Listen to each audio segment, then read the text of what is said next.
बीजापुर का, जहां से हमारे सहयोगी रामचंद्रम जुड़ चुके हैं।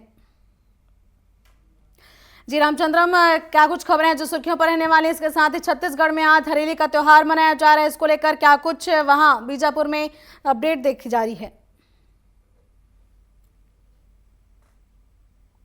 जी बिल्कुल। अगर बीजापुर का अगर खबरों की अगर बात करें तो पिछले दिन एक पूर्व भूतपूर्व जो विधायक है राजाराम तोड़िम जी ने उन्होंने एक गंभीर आरोप भी लगाया शिक्षा पर्यटन को किस तरह बढ़ावा देना की क्या जी। इसमें कमियां है। इसे लेकर जिले के जो कलेक्टर है संबित मिश्रा से उन्होंने मुलाकात की। इसके दौरान मीडिया से भी और रूबरू हुए। मीडिया उन्होंने कहा कि आखिर बीजापुर में जिस तरीके से पिछले छत्तीसगढ़ सरकार बनने के बाद जो 18 साल हो चुके उसके बाद शिक्षा की जिस स्थिति जैसे होनी चाहिए, पर्यटन को जिस तरह बढ़ावा देना चाहिए वो बिल्कुल नहीं दिख रहा है। 19वां साल होने को है लेकिन जस की तैसी किस तरह से जो बस्तर में जिस तरीके माओवादियों को जो भय रहता है उसे दूर करने के लिए शिक्षा पर्यटन को बढ़ावा देना जरूरी है उन्होंने बताया। उन्होंने ये भी बताया कि जिले के जो कलेक्टर से उन्होंने मांग की है कि बीजापुर में जिस तरह की पर्यटन क्षेत्र हमारे नंबी है सकल नारायण जो कृष्ण भगवान के जो बताते हैं उस पहाड़ में निवास रहते हैं वो उसे बढ़ावा दिया जाए ताकि बाहरी जो लोग है बस्तर के साथ ही बाहरी राज्य के जो वो लोग आए, ताकि जिस तरीके से लोगों में एक मैसेज जाता था कि बस्तर और बीजापुर को लेकर जिसमें यहाँ पर माओवादी नक्सलियों का डर है तो ये दूर हो जाए, ताकि शिक्षा की इस तरह अगर बढ़ेगा तो लोगों की जिंदगी जो है उनकी सोच समझ और ये बढ़ेगी, इनका साफ कहना था। वही उन्होंने आरोप लगाया कि जिस जी। तरीके से बीजापुर जिले में 28 कोटा केबिन है, 142 जो छात्रावास और आश्रम जो संचालित हो रहे हैं, ये यहाँ की जो व्यवस्था है शिक्षकों की कई कमी देखने को मिलती है। कई बच्चों को जिस तरीके से जो पोषण आहार मिलना चाहिए उसमें कमियां देखने को मिलता है। इस कमियों को देखकर उनका साफ आरोप था कि शिक्षा विभाग और ट्राइबल विभाग दोनों संचालित करता है, कहीं ना कहीं इनके बीच की जो कम्युनिकेशन गैपिंग है, कहीं ना कहीं इनको दोनों तालमेल जो है वो कहीं ना कहीं कमी देखने को मिलता है। अगर इन्हें पूर्ति करनी, इन्हें दूर करना तो इनकी जो सबसे पहले बस साथ मिलकर काम करना होगा। इसके अलावा उन्होंने बीजापुर दौरे में एक आरोप लगा कि धर्मांतरण जो बस्तर और जी। सरगुजा जैसे क्षेत्रों में जो लगातार आदिवासी कर रहे हैं, आखिर क्या वजह है इसके पीछे। उन्होंने साफ किया कि अगर किसी वजह से वे चले गए हैं उन्हें वापस लाने के लिए छत्तीसगढ़ सरकार पिछले दिनों भी जो गृह मंत्री है, जो प्रदेश गृह मंत्री वो उनका बयान आता है कि इन्हें लेकर जो विदेशी फंडिंग आता है कहीं ना कहीं दुरुपयोग करते हैं, इसे लेकर सरकार गंभीर दिख रही है।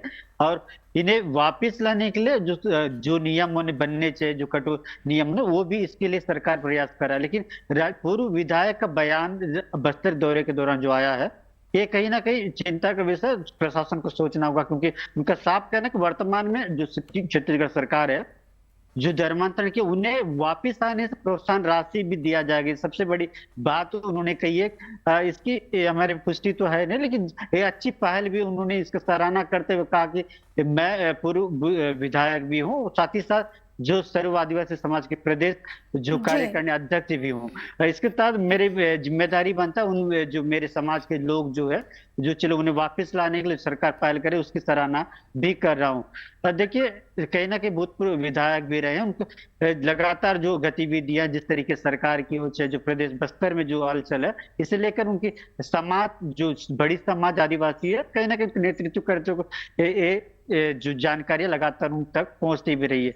अब देखना होगा कब तक किस तरह प्रशासन इस पूरे मामले पर गंभीर होती है और क्या वास्तव में जो लोग गए हैं उनसे बात करने की कोशिश करें। देखिए हमने जब देखे बात जब भी बस्तर हम देखते हैं धर्मांतरण को लेकर जो स्थानीय लोग रहते हैं कहीं ना कहीं उन लोगों से बैठ के बात नहीं करते हैं, भले ही जी। पॉलिटिकल जो डायलॉग्स है राजनीति तो बयानबाजी होते रहती है। अब समझ सकते हैं अगर ध्यान से भटक गए हो या समाज से भटक उन्हें लाने के लिए तो प्रयास भी स्थानीय तौर पर करना चाहिए, क्योंकि सरकार अगर करती है ये मतलब सरकार भले अपने स्तर पर करे लेकिन जमीनी तौर पर तो जो लोग रहते हैं जो समाज से जुड़े लोग हैं इनको कहीं ना कहीं आगे आने की जरूरत है, वो बिल्कुल देखने को नहीं मिलता है। जी अगर इसके अलावा अगर बात जी। करें जो 21 तारीख और 23 तारीख में जी। जो तेलंगाना में जो गोवंश पशु है इन्हें तस्करी करने का आरोप है।